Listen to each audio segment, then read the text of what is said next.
Dina Bandho Jagatpate Shagopika Kanta Radha Kanta Namostute Tapta Kanchana Gaurangi Vrindavaneshwari Vrishabhanusudevi Ami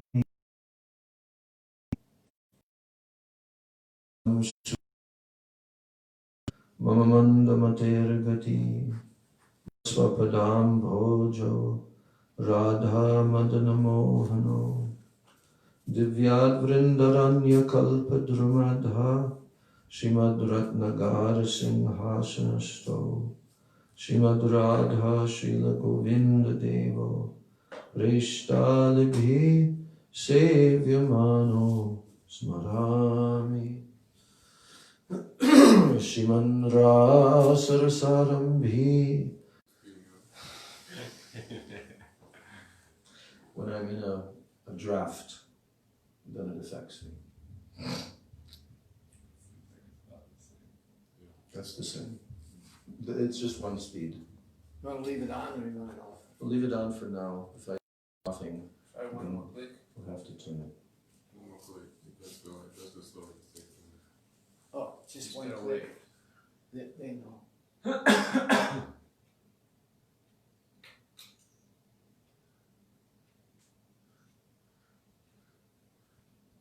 That didn't change.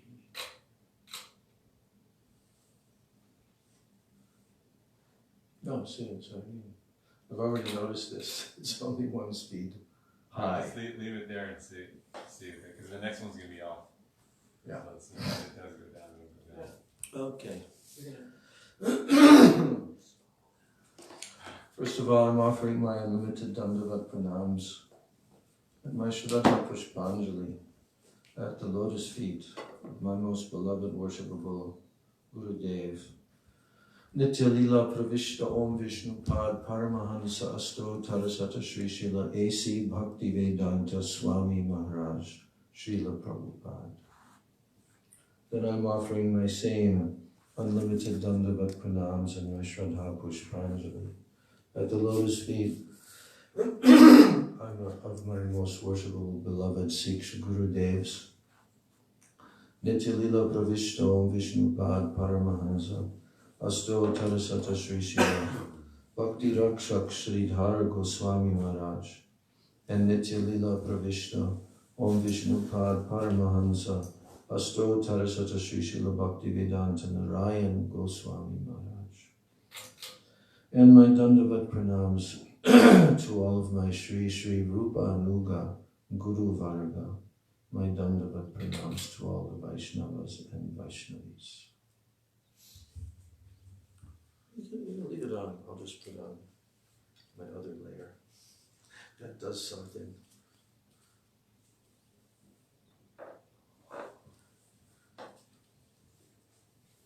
All are comfortable with the fan on? Yeah. Yes. And with the fan off, not comfortable, right? I know that. Because it's not cool outside today. Usually at this time it's getting cooler.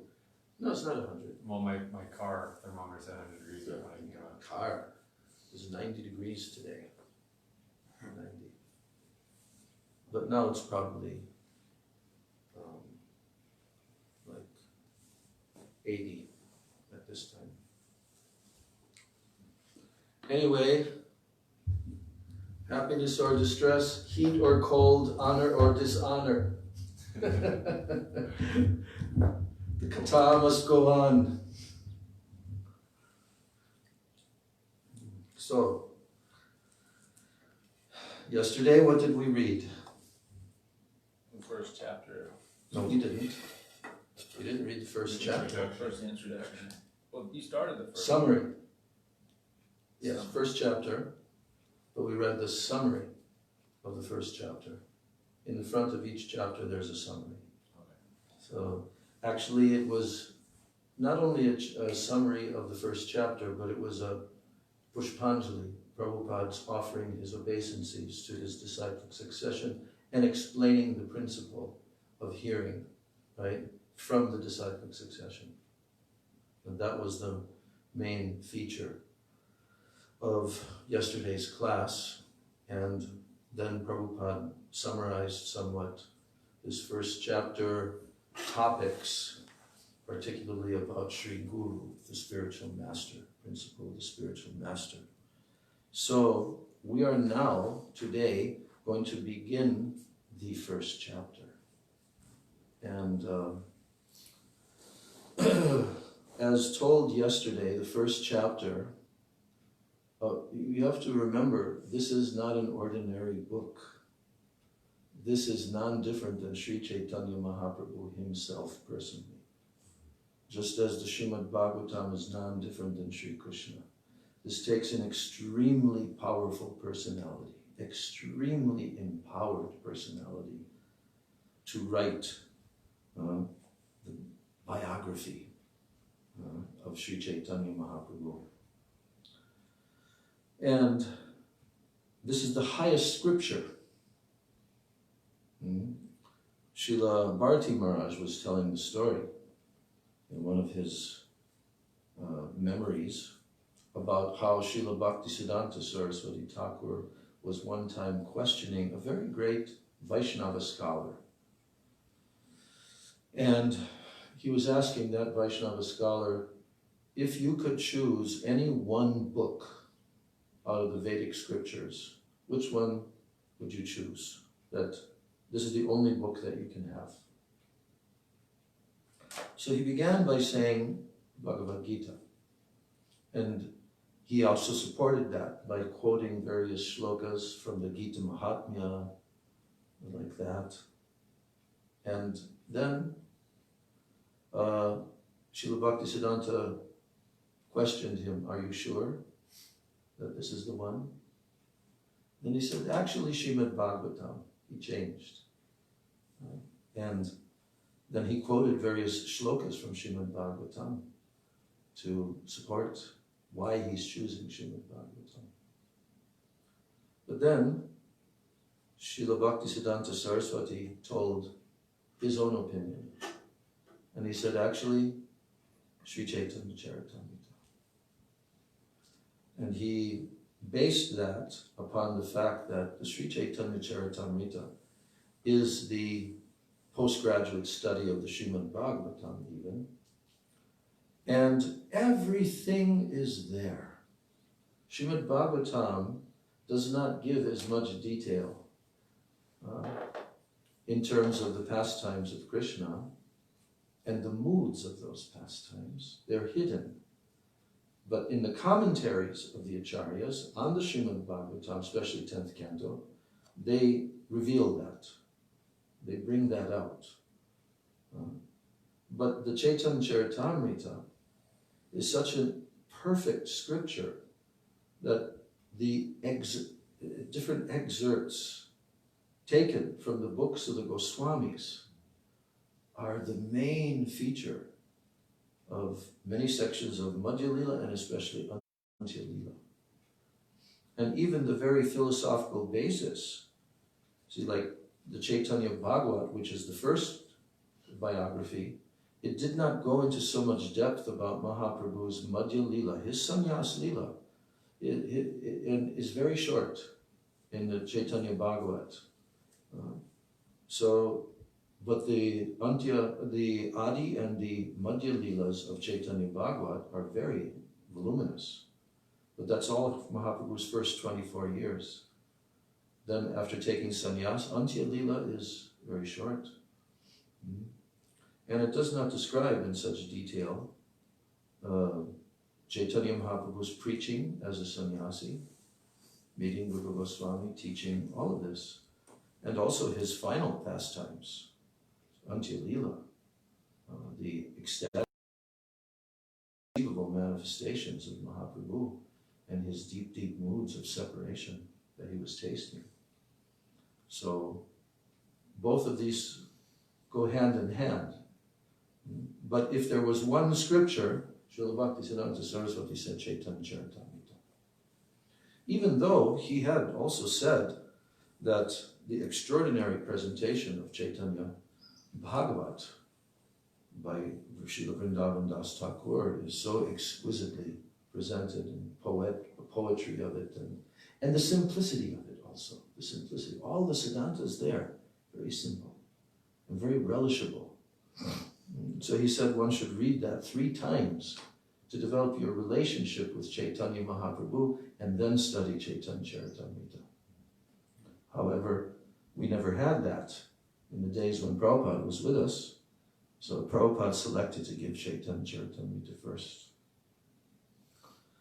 So I remember years ago when I was personally undertaking a study of the Chaitanya Charitamrita, at first I read the whole thing all the way through, gradually, over a period of months. I read it all the way through. But then some years later, I remember deciding I should really carefully examine this first chapters of the Adi Lila, which are explaining, these chapters are explaining the manifestations of Krishna in 6 features, which we're going to read today, and also the identity of the Panchatattva, the members of the Panchatattva.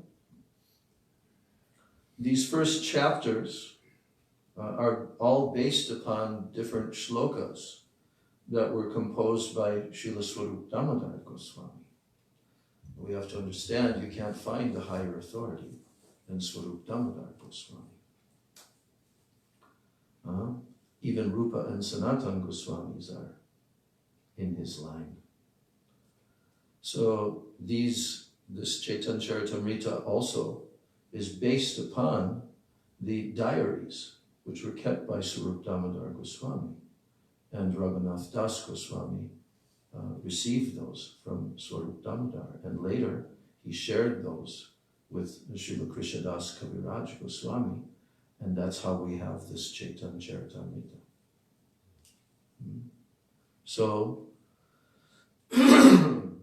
the beginning, this first chapter, has 14 verses. I mentioned the other day that I was very fortunate to be present with Srila Prabhupada in Mayapur, my very first time in India in 1975, at Gaur Purnima time. He was there giving lectures for 2 weeks. So in those 14 days, he read one of each of those 14 verses and he lectured. So some impression, of course, was made. We have very poor memory. But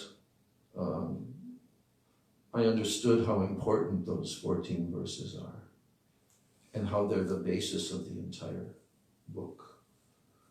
So we're going to read that today, and we'll go gradually through this first chapter of Sri Adi Lila, of Sri Chaitanya Charitamrita.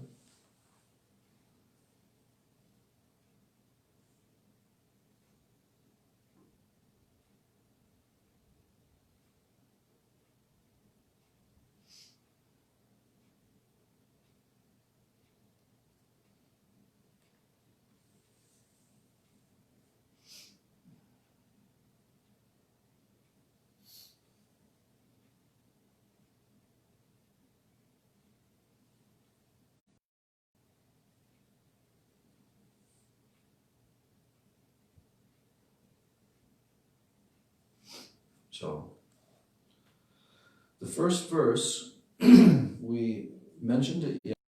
I'm going to read this verse, which mentions the 6 different manifestations of Prabhu, who is none other than Lord Sri Krishna himself. This is the main important thing about this first chapter, is that the reader is going to be introduced to this personality, Sri Chaitanya Mahaprabhu.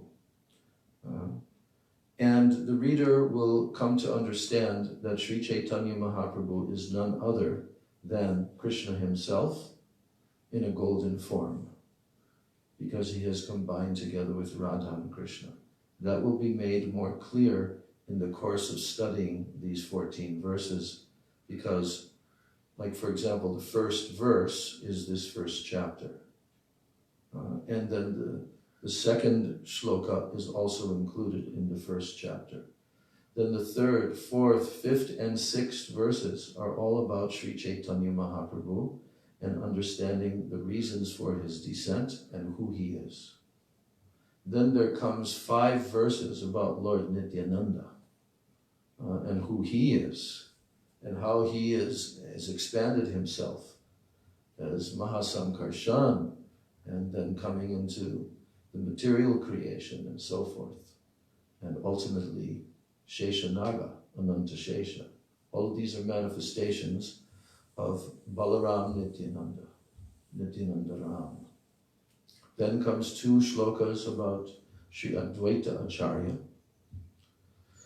And then the discussion about the Panchatattva comes. Panchatattvatmakam Krishnam Bhaktarupa Swarupakam. That verse that we recite regularly. And then after he's introduced those verses, then he introduces 3 verses glorifying the 3 manifestations of Krishna that we mentioned yesterday, the 3 deity forms of Krishna in Vrindavan, which are who?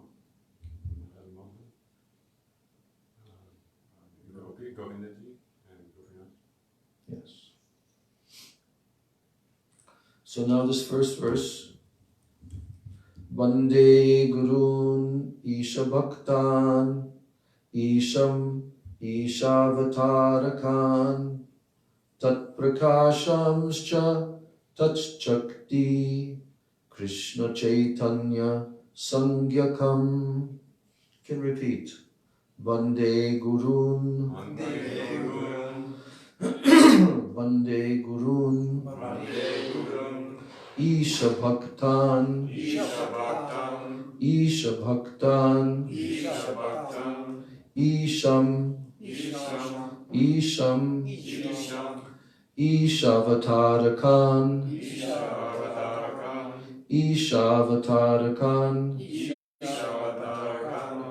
Tat Prakashams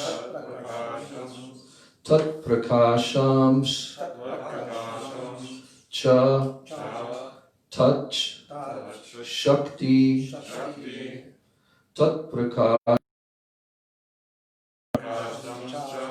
Tat Shakti Krishna Chaitanya Sangyakam.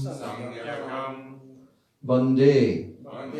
I offer respectful obeisances. Gurun. Unto the spiritual masters. Isham. Unto the Supreme Lord. Isha Bhaktan. Unto the devotees of the Supreme Lord.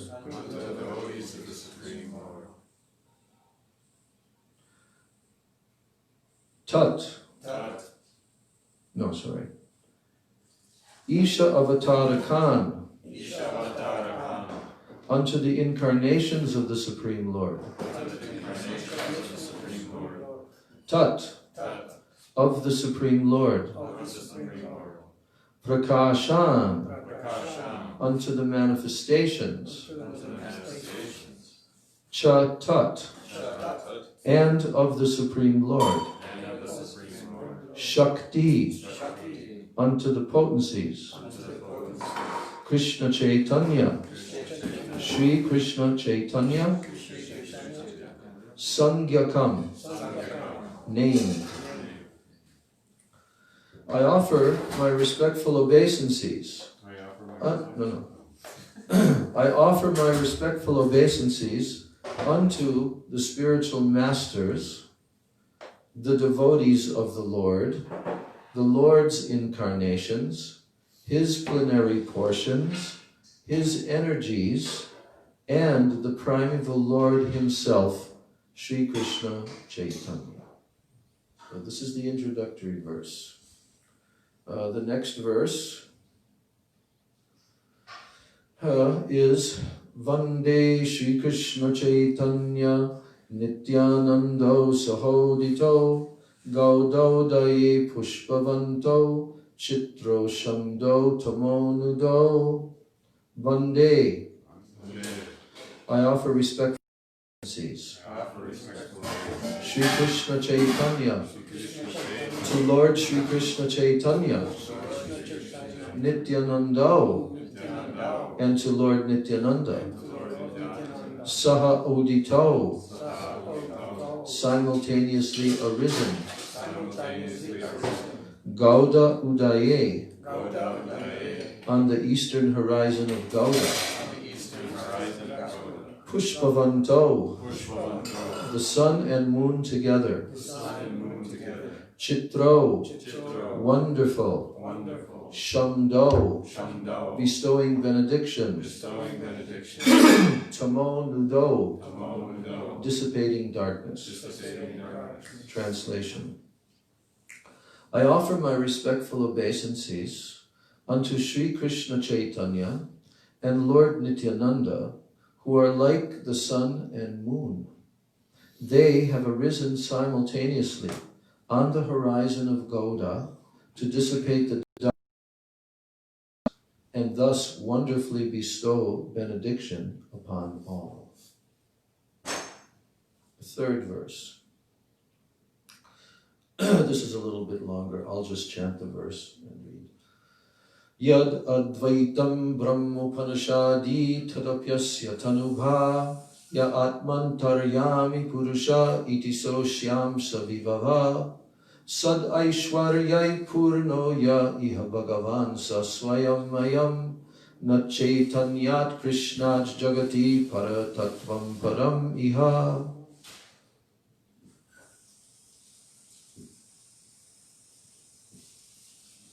Repeat. Yat. That which. Advaitam. Non-dual. Brahma. The impersonal Brahman. Upanishadi. In the Upanishads. Tat api. That certainly. Asya. His. Tanubha. The effulgence of his transcendental body. Ya. Who. Atma. The super soul. Antayami. Indwelling Lord. Purushaha. Supreme enjoyer. Iti saha. Thus he. Asya. His. Amsha vibhava. Plenary expansion. Sat Aishwaryai. All six opulences. Purnaha. Full. Yaha. Who. Iha. Here. Bhagavan. The Supreme Personality of Godhead. Saha. He. Swayam. Himself. Ayam. This. Na. Not. Chaitanyat. Then Lord Chaitanya. Krishnat. Then Lord Krishna. Jagati. In the world. Para. Higher. Tattvam. Truth. Param. Another. Iha. Here. Now you can repeat after me. What the Upanishads describe as the impersonal Brahman is but the effulgence of his body. And the Lord, known as the Supersoul, is but his localized plenary portion. Lord Chaitanya is the Supreme Personality of Godhead. Krishna himself, full with six opulences. He is the absolute truth. And no other truth is greater than or equal to him. So you see here in this verse, Srila Swarup Damodar Goswami, who has composed this verse and all the next verses, he is telling here that Yad Advaitam Brahmopanishadi, what is described as the non-dual Brahma of the Upanishads, right? Like yesterday we were talking about the philosophical sections of the Vedas, Upanishads. So what is described in those Upanishads as the Advaita Brahma, that means the non-dual Brahman, that absolute truth, Brahma. He says, Tad apyasya tanuva. What is that? It is nothing but the effulgence of his body. Whose body? Chaitanya. Who is Krishna? He's describing Lord Chaitanya here. He's describing, just like the Srimad Bhagavatam describes Krishna, he's describing Lord Chaitanya. The same Krishna who's now coming as Lord Chaitanya. What the Upanishads are describing is nothing but the effulgence of his body.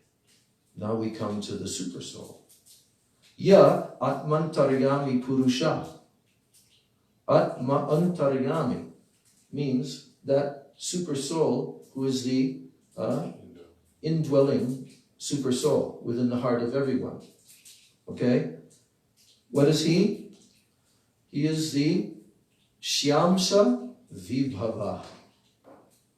The Shyamsa Vibhava means he is nothing but a plenary expansion of that Chaitanya Mahaprabhu. So in everyone's heart, that super soul is nothing but a plenary expansion of Chaitanya Mahaprabhu, who is Krishna himself.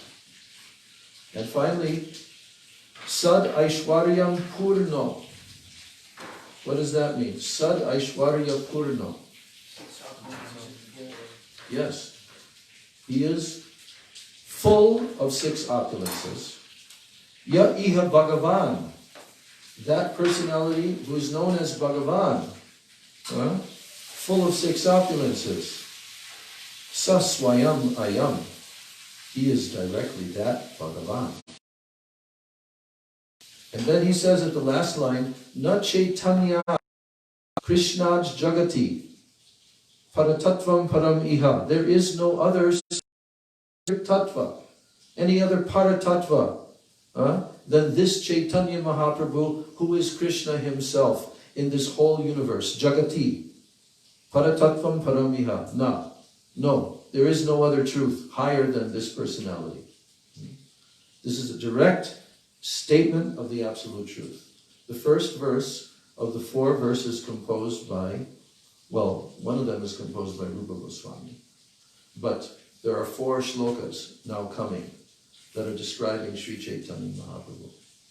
So the shloka before this was describing Lord Nityananda and Lord Chaitanya together, who have arisen like the sun and moon arising on the horizon of Gaudadesh to dissipate the darkness of ignorance and bless everyone's heart.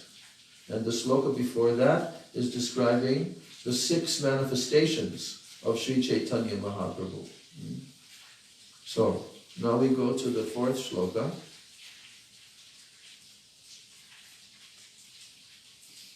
And this shloka is written by Rupa Goswami, one of our Gurudev's favorite shlokas. Anadarim chirat karunayavatirna kalau samarpaitum unatojvalarasam svabhakti shriyam Hari Purata Sundara Dyuti Kadamba Sandipita Sada Hridaya Kandare Spuratuva Sachinandanaha. Can you repeat? Anarpita, not bestowed. Sharim Chirat, for a very long time. Formerly.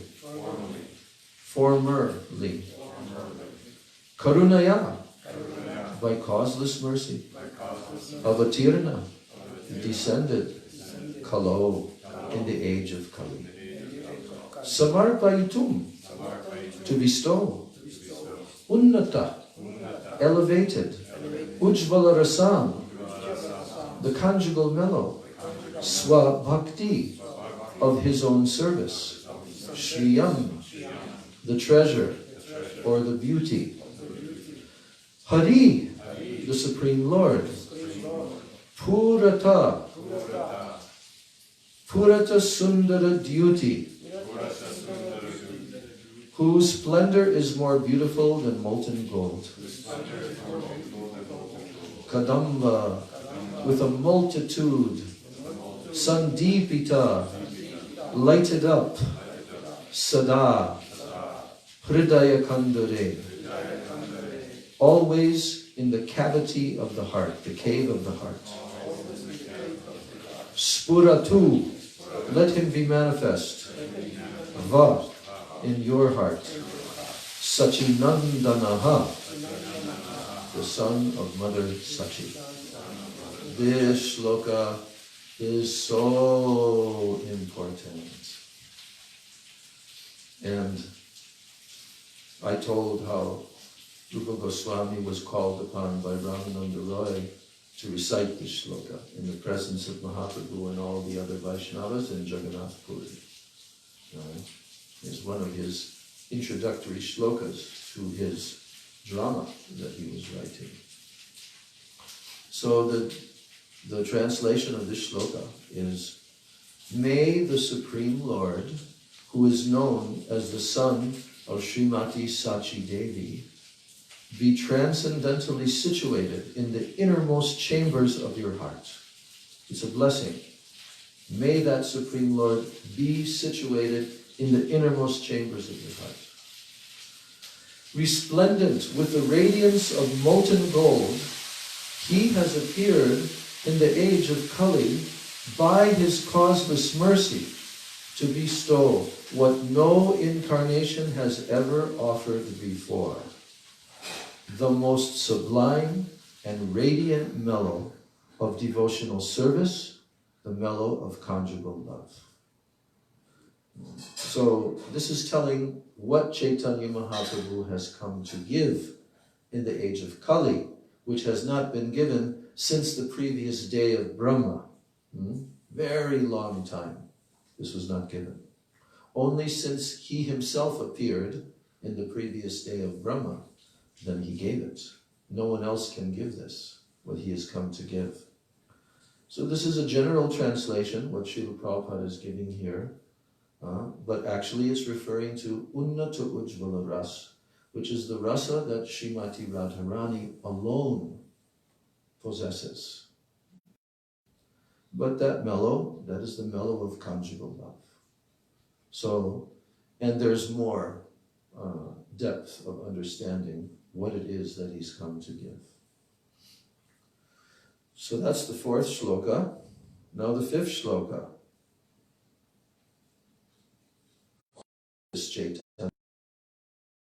Why is he resplendent with the radiance of molten gold? Now, this verse, and remember what I'm saying, all of these verses that we're reciting right now are going to be explained in this chapter and the coming chapters, all the way up to the 7th chapter. All the way from first chapter to the 7th chapter. It's a very deep, in-depth study. So, this is another verse by Srila Swarup Damodar Goswami. Our Srila Prabhupada liked to tell certain lines of this verse in his preaching, I've noticed. I'm reading the verse first. Radha Krishna Pranaya Vikritir Allah Dini Shakti Rasmat Ikatmanava Pibhuvi Puradeha Bedam Gutauto Chaitanyakyam Prakatam Adhuna Tadvayam Chaikyam Aptam Radha Bhava Dyuti Suvalitam Nomi Krishna Swarupam. Prabhupada liked the last line, Radha Bhava Dyuti. He used to use that in his. So I'm reading the translation first, and then we'll hear the synonyms and repeat the synonyms. The loving affairs of Sri Radha are transcendental manifestations of the Lord's internal pleasure-giving potency, which is what? Ladini Shakti. So the affairs of loving exchanges between Radha and Krishna, Pranay, Radha Pranaya Vikritir, Allah Dini Shaktir Asmat. They are manifestations of the Hladini Shakti potency. Although Radha and Krishna are one in their identity, they separated themselves eternally. Now these two transcendental identities have again united in the form of Sri Krishna Chaitanya. I bow down to him who has manifested himself and the complexion of Radharani is Krishna. Authoritative statement than this verse.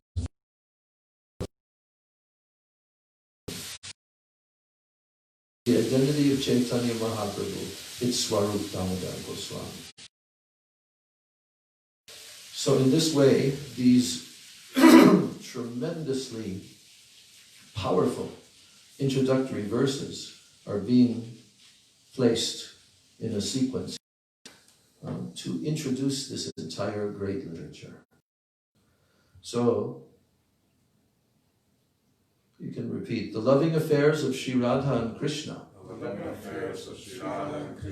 are transcendental manifestations of the Lord's internal pleasure-giving potency. Although Radha and Krishna are one in their identity, they separated themselves eternally. Now these two transcendental identities have again united in the form of Sri Krishna Chaitanya. In the form of Sri Krishna Chaitanya. I bow down to him who has manifested himself with the sentiment and complexion of Srimati Radharani, Krishna himself. Seems like this is Yes, it is. It's talking about their oneness and difference, inconceivable. Because Srimati Radhika is the Shakti, and he is the Shaktiman. Actually, they're one supreme truth. But it is also called Advai Gyan Paratattva. That means non-dual. Non-dual means only one supreme truth. But here, he's achintya, inconceivable reality, that these are the loving affairs and exchanges between Radha and Krishna, although they are one in their identity. These are manifestations of the transcendental pleasure-giving potency called Hladini Shakti, which is Srimati Radharani. So, of Radha and Krishna are one, separated themselves. And now these two transcendental again united in the form of Sri Krishna Chaitanya. So he's bowing down and worshipping that personality who has accepted the mood and the complexion. Radha Bhava Duty Suvalitam. That means Radha's bhav, her transcendental moods, her sentiments, and duty.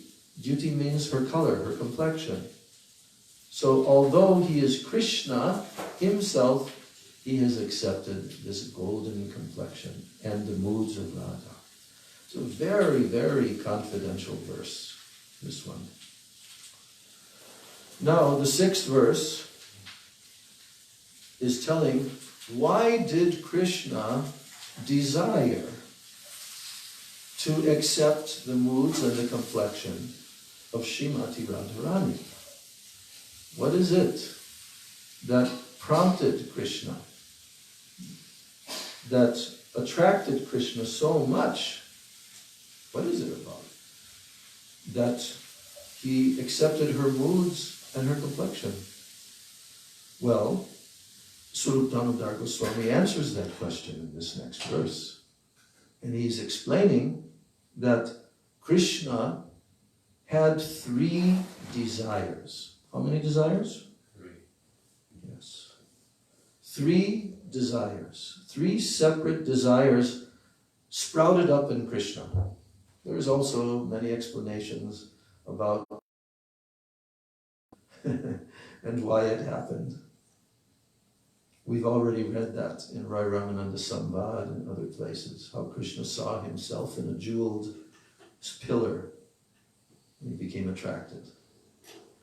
But the point is that the desire arose in Krishna in 3 different ways. Being so much attracted to Srimati Radhika's love and what she is experiencing, he also wanted to experience that. So this poem, written by Ruta, the Sanskrit, Shri Radhaya Pranaya Drishovana Sina Madiya So Anubhavata Kidrim Veti Loba Tadbhajani Sachigarbha Sindho. You can repeat after me. Desiring to the glory, the wonderful qualities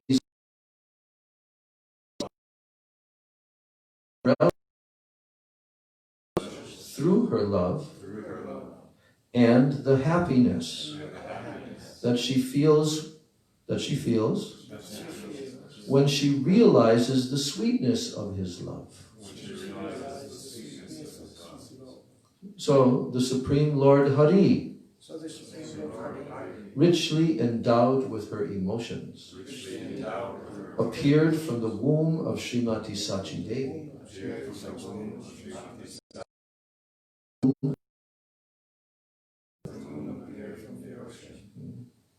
So these are the 3 desires that Krishna had that is the main reason.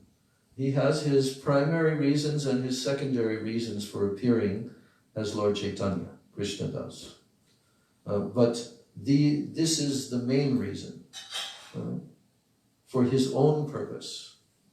But because he's supremely merciful, he also came to distribute this highest love, very detailed subject matter. But in this verse, no, Sri Radhaya Pranaya Mahima. That means Radha's love. That's called the word. Pranaya Mahima. The greatness of her love. So, and the second line says, Swadyo yena adbhuta madhurima. Swadyo, Swadyo means to be tasted, to be relished. So, in order to taste and relish, the adbhuta madhurima, the astonishing, adbhuta madhurima means the sweetness that she experiences through her love. Sweetness. More than anyone. And then, Sokyam chasyam mad anubhavata kidrusham veti lobhat. Sokyam chasyam mad anubhavata means through her realizing Krishna's sweetness, her realization of that, anubhav means to realize. So when she through her love for him, then she experiences this incredible sokyam, which later on, when we chapter describe there how seeing and watching Srimad, and he's noticing that she's experiencing millions of times more happiness than he is. You understand? This is what Krishna is seeing, that Radharani is experiencing millions of times more happiness. And he, being the Rasika Shekhar, he wants to also experience that. And he tries. His mind races. How can I do this? How can I do this? But he can't. He realizes that I have to do that. So these three desires, tadbhavadya samajani, that means he took his birth enriched with her emotions, Sachigarba Sindho Harindu, from the womb of Mother Sachi Devi, just like the moon rises from the ocean.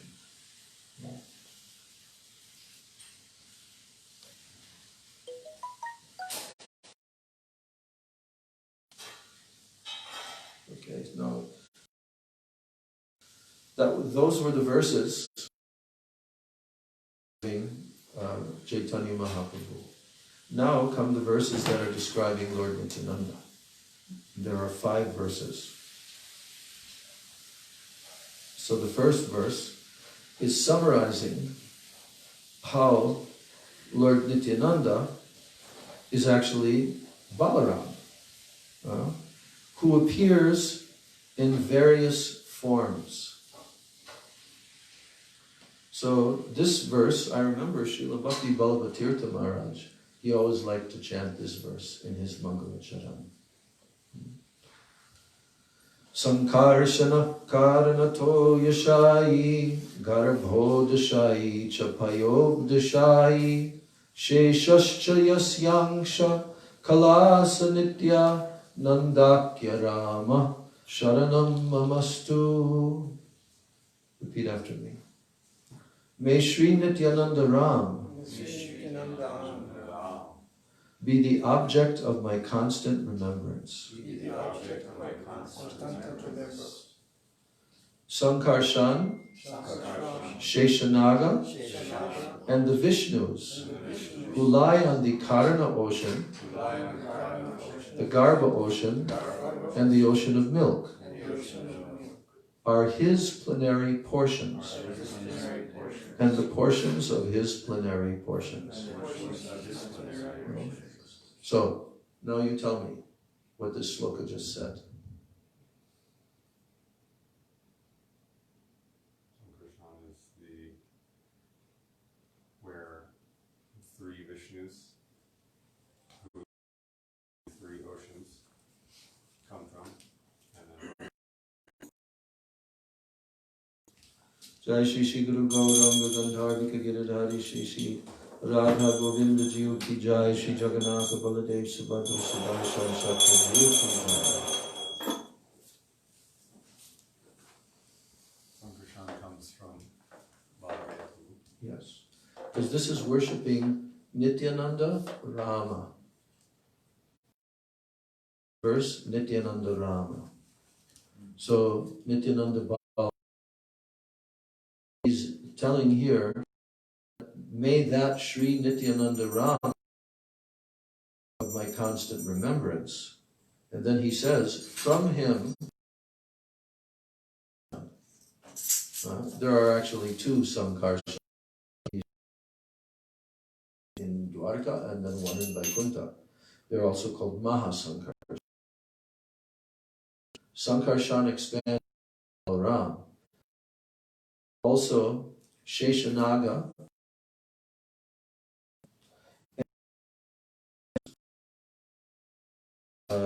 3 different oceans.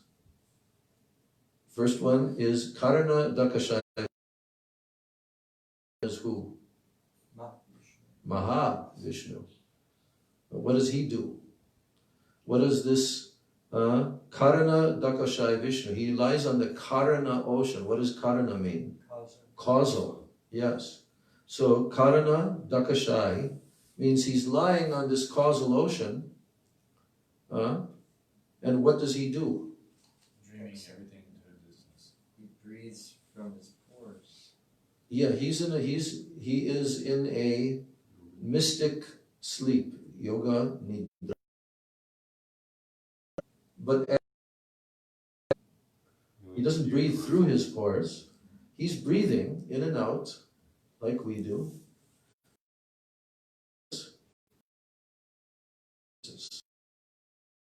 That's a pretty big person, right? You can't get much. Yes, but what's going on? Pores. From his pores comes. Is that kind of big is it? Inconceivable. Immeasurable. Both. Immeasurable, inconceivable. Did the frog believe the other frog when he came back to the well and said, you know, I just far from here and I found a huge body of water. It was so big. The other frog said, how big? He said, it's so big. Bigger than this little well here? Yes, much, much bigger. Much, much, much bigger. And as the other frog was trying to explain, he kept puffing up his cheeks bigger and bigger. And then finally, the frog exploded. So the frog in his well cannot conceive unless he would see it, right? But there are 40 million years, 40 million, yeah. 300 trillion. Couldn't conceive of a So Prabhupada, it seemed like such a big time, but in eternity, it's like a flash of lightning. That's right. It's all relative. So the Maha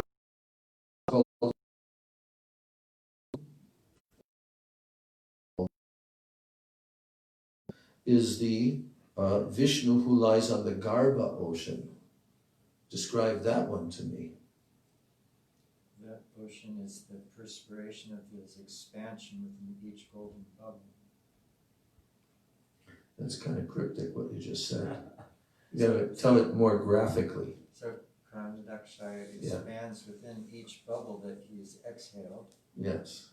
And when he has that Garbhodakshaya form within all those bubbles, in each Is there anything in the universe at that time? he perspires. Is there anything whatsoever inside of the universe, the egg-shaped shell of the universe? Water. No, you're wrong. Wrong, and wrong. Until he manifests Brahmaji, right? Nothing in the universe until he enters. And from his body comes like we perspire. He fills up the bottom half of our universe. And then he lies on Sheshanaga. So we understand hot in there starts to perspire. I don't know, you can speculate all you want. I mean, yes. I don't know if they have air conditioning invented yet at that point in time. It's not material water perspiration. It's No, of course not. Yeah. No, but look, now we're really trying to use our stupid pea brain, which is inconceivable. But nevertheless, it's okay. There are paintings and drawings, depictions like this. We can't even imagine the size of the universe, okay? And especially the foolish scientists, they keep on speculating how many billions of planets and so forth. But they do say that all the galaxies appear to be expanding, and then they say they must also contract. So that's like it's the same kind of process of, in and out. The thing is, they may observe certain things during their experimentation, right? But they don't know at all really what it is, That's the problem. But it's so big, and they can never see the end of it. The thing is that the conditioned souls on this level, okay, the demigods, they have much more access. But on this middle planetary system level we're limited. Another, and that's why Prabhupada wrote that little book, Easy Journey to Other Planets, because it was the beginning of your gross body, So whether or not it's true that there's this van of radiation and nothing can penetrate through these gross material elements, it may be. But Prabhupada pointed out that no, you can go, but not by mechanical. They will not succeed by mechanical means. And whatever they're telling you, that where they've gone or they're going, it's all lies. They're not actually going. That is very, very Prabhupada.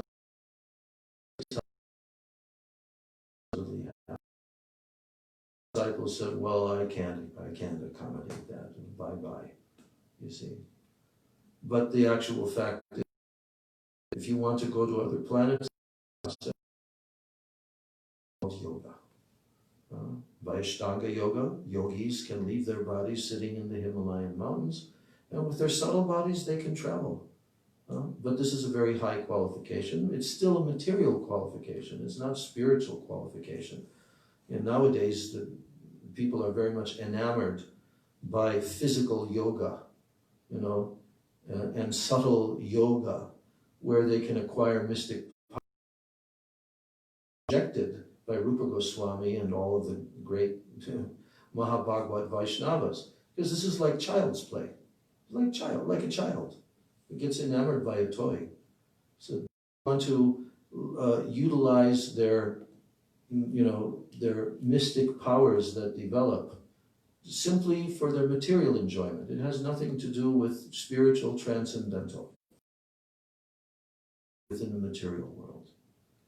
So, but it has to be a process of real yoga, and there are yogis who have done severe austerities and so forth, and they can go, but that's not the goal, the ability to actually go to other planets, But there's a certain method that has to be adapted.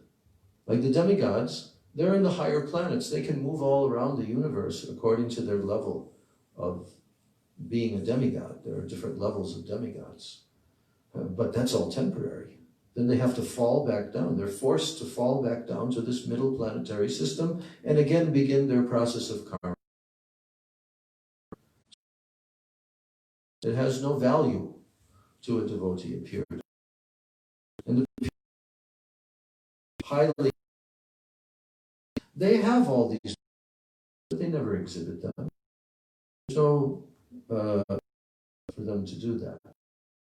They may do, have various where they may, but generally they don't touch that because it's of such a lower nature. There are many stories, Prabhupada stories, Gurudev stories, all Srila Jagannath Das.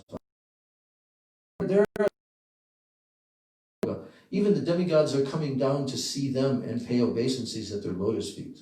And they can also perceive the demigods in that state of consciousness.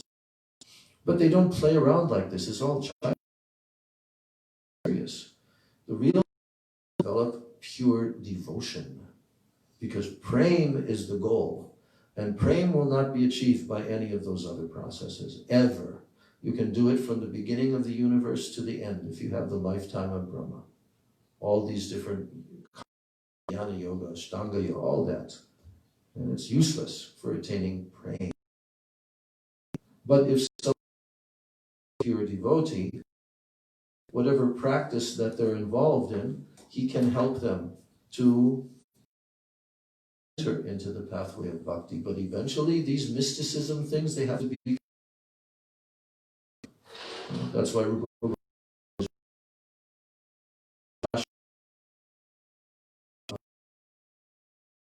Jnana means jnana, karma, and yoga, and other austerities and various other practices. He says, anavritam, uncovered. It should not be covered. Bhakti should never be covered. So, they're very childlike. I'm very proud of their yoga practice because they can do such,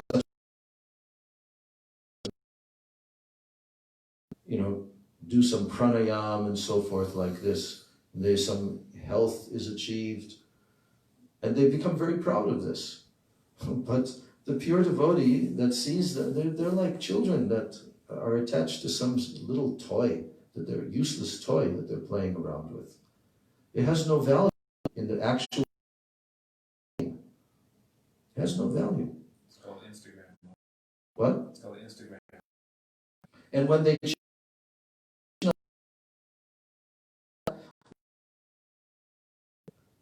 oh, it's all one. It's all one.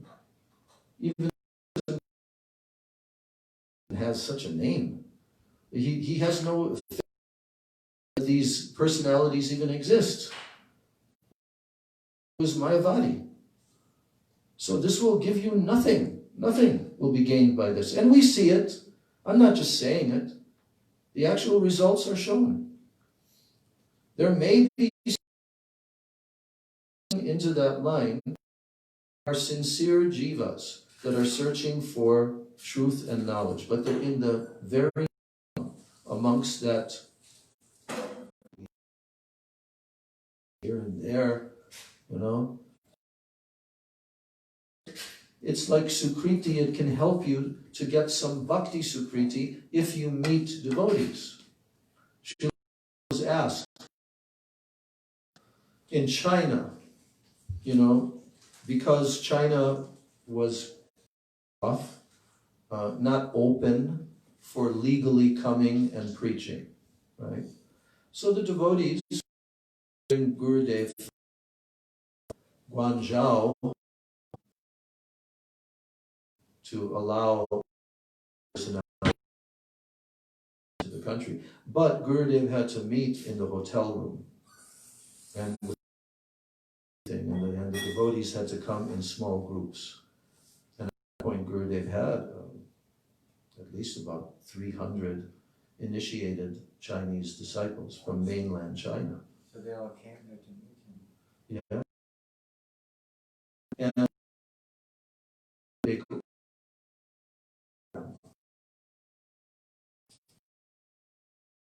in China. But Gurudev legally was able to come there and then meet with them.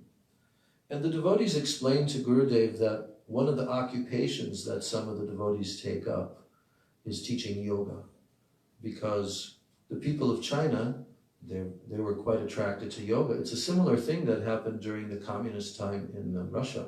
So there was this whole, kind of like intellectual of society who were kind of connected with the upper communist party leaders, right? And they had kind of special concessions.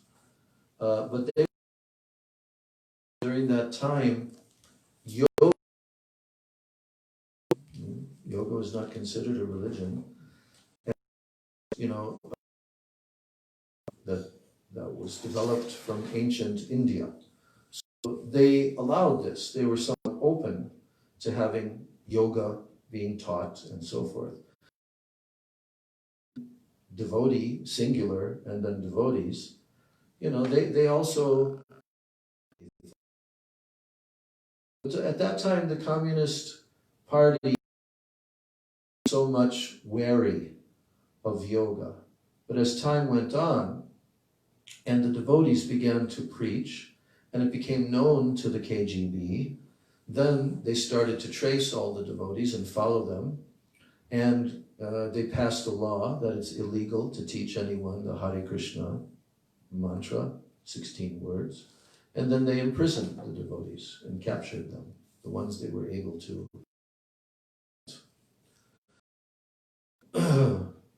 So the yoga was also accepted in China, you know.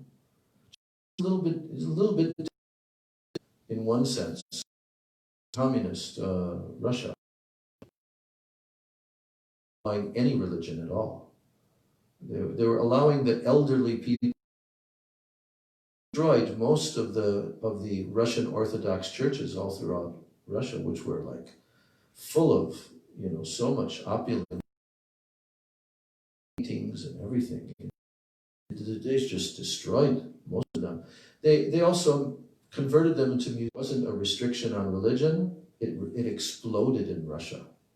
And especially the original Christianity, Russian Orthodox Christianity, it was really being, even like Putin and the others, they were really pushing this. We need to get back our original culture and our religion, you know. But unfortunately, you know, the Russian government became gradually more and more paranoid, and especially of the Russian Orthodox Church, because they started to have more pull government, and they didn't like Hare Krishna. Was just like taking off everywhere, all over Russia. When the communist system went down, in Russia, the people were so hungry. Because imagine, like, now we have internet, and we can find out everything, get news, this, that. But at that time, they had nothing. Barely even a radio out to understand anything that's going on outside of the borders of Russia. And the people were barely ever allowed to travel outside of the borders of Russia. So they kept that all insulated, and the surveillance system was with the KGB tapping people's phones and all of that was going on during that time. And in actuality, it was an experiment of social, you know, management, a 70-year experiment, and then that stopped. But the Chinese experiment also went on. And so anyway, now I'm getting off into another topic. But what I'm trying to explain is that at one point, the government of Russia, they understood that there were three very major threats to the communist regime. One of them was drugs. Drugs were being pumped into Russia like anything. And even after Russia, especially after Russia, the communist government went down, and then they adapted a so-called democratic, it's not really democratic system. But this was really, like, all the youth were becoming addicted to drugs so much. And I was preaching during this time period from 1999 until was the last time I went, 2017. So 2017 is like 17 years. I was going and coming, going so many times to Russia, you know, and there was a law that they passed, unfortunately, which kind of restricted the preaching, not fully, but it restricted it. And that law was that, you know, you had to be registered, you had to be a registered religion with the government. Even though for more than 15 years, we were traveling in our devotee clothing and everything. This time, you could not. Then when communism went down, all through the 90s into the 2000s, and into like up to 2015. Then we could freely travel and preach. But then they clamped down. And they said it was for infiltration of terrorism through some religious organization like that. But during that whole time, drugs were just like spread everywhere, intentionally. And so many, high percentage of the youth became addicted to drugs, which ruins everybody completely. Then, the second thing that the communist government was afraid of was rock and roll music. Right? You know, they had a certain culture during the communist time, which had its own art and music and so forth. But the Western, you know, rock and roll music in general, and I mean, that was back then, what to speak of now, so much in the mode of passion and ignorance. And their style of culture was not as deeply rooted in ignorance and all of that, although it was a Shudra thing. But the art which came out during that time were very exquisite art. They appreciated also classical music, this, that. So that was the second thing that the communist government was wary about. And the third thing was Hare Krishna. Not religion specifically, but Hare Krishna. it's a badge of honor. And why? Because it was going like everything, everywhere. They had radio stations. Thousands and thousands of people were listening. Goloka radio or something like that they had, you know. And it's so transformative. Other religion, I mean, this one's whole life becomes transformed by chanting and by their diets, Yeah. by their perspective. Well, what they saw was that the people were so much more attracted to this and taking it up than their own, you know, Russian Orthodox religion, you know. So therefore, the government was trying to stop, but eventually, because the communist government just intentional collapse, just like we see right now. There's an intentional collapse going on, okay? But at that time, they collapsed, and then they adapted Western capitalism and so forth, you know.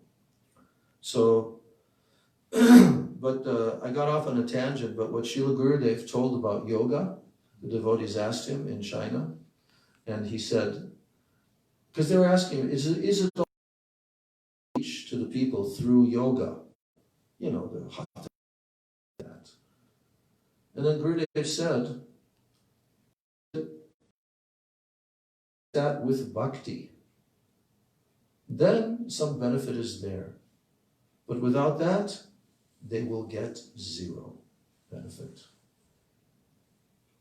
So that's the thing, that these are have the effect that bhakti has.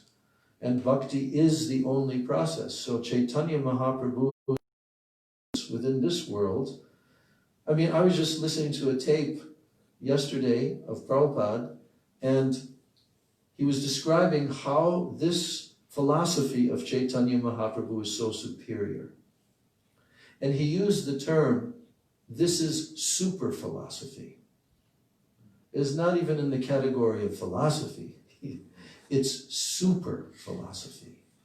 And there's no philosophy that can even slightly, like a drop in a bucket in comparison with Chaitanya Mahaprabhu. So we're studying that now. And all should study it, also on your own. You should read. You should try to read into it. Today was like an academic, repeating the shloka, hearing the shlokas. Now we're putting that there into our brains, into our impressions of our subtle body. We're putting these powerful shlokas. We also have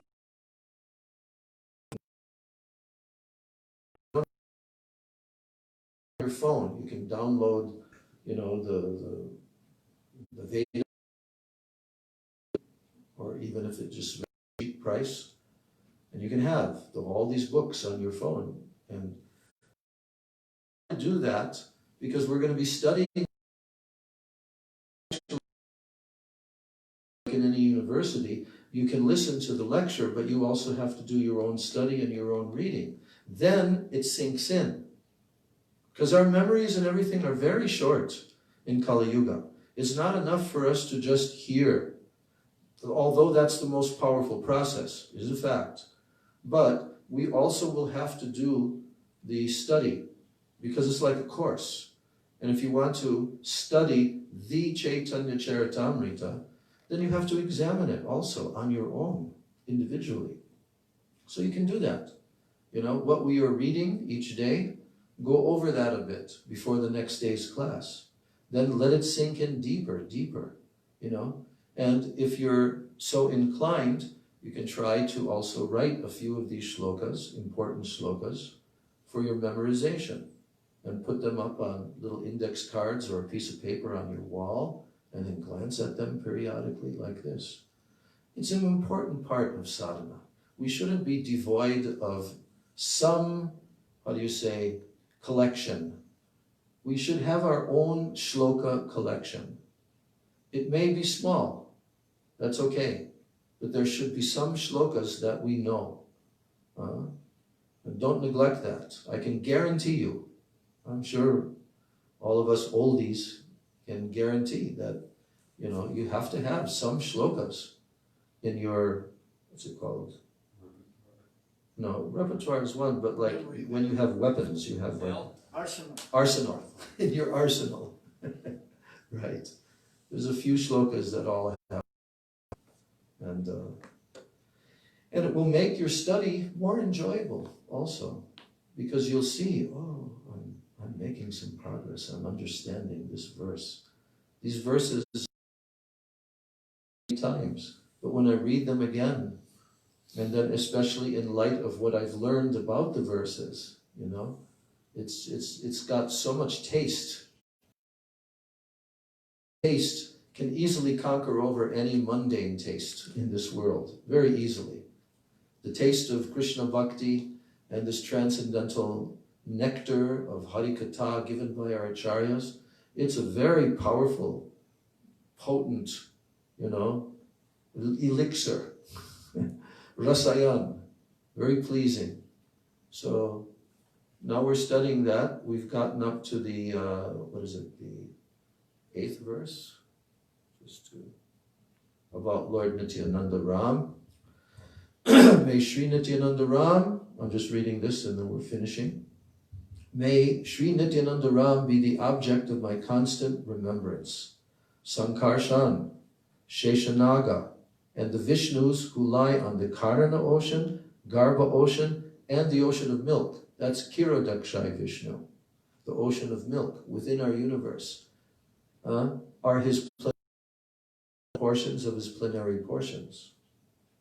So that's the word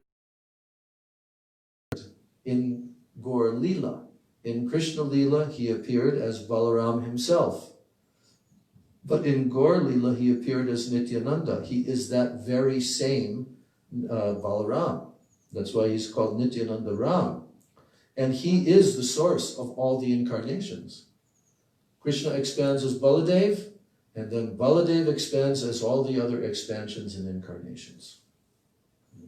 So only Sri Chaitanya Mahaprabhu is not an expansion. He is Krishna himself, the source of all incarnations. Gaur Premanandi. Sri Chaitanya Amritam ki Sri Krishna Swami Guru Damodar Goswami Pada ki Jai Sri Rupanuga Guru Varga Sachinandana Gaura Hari ki Jai Sri Nityananda Prabhu ki Jai Sri Pancha Tattva ki Jai Bhakta Vrinda ki Jai Nitai Gaur Gascha Kripa Sindhu Bhega Patitanam Pavanebhyo Vaishnavebhyo Namo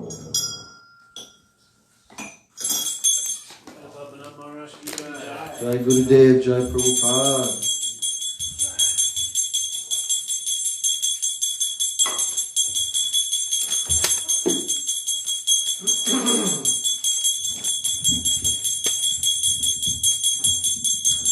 Shiva Jayo, Jayo, Gaura Chande, Aroti Kesho. Shiva Jaya, Jaya Gaura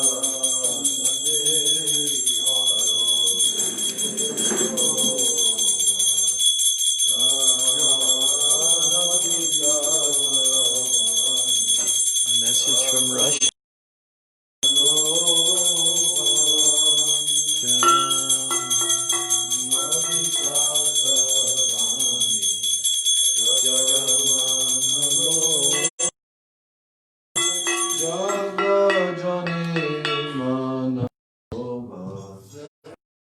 Radhe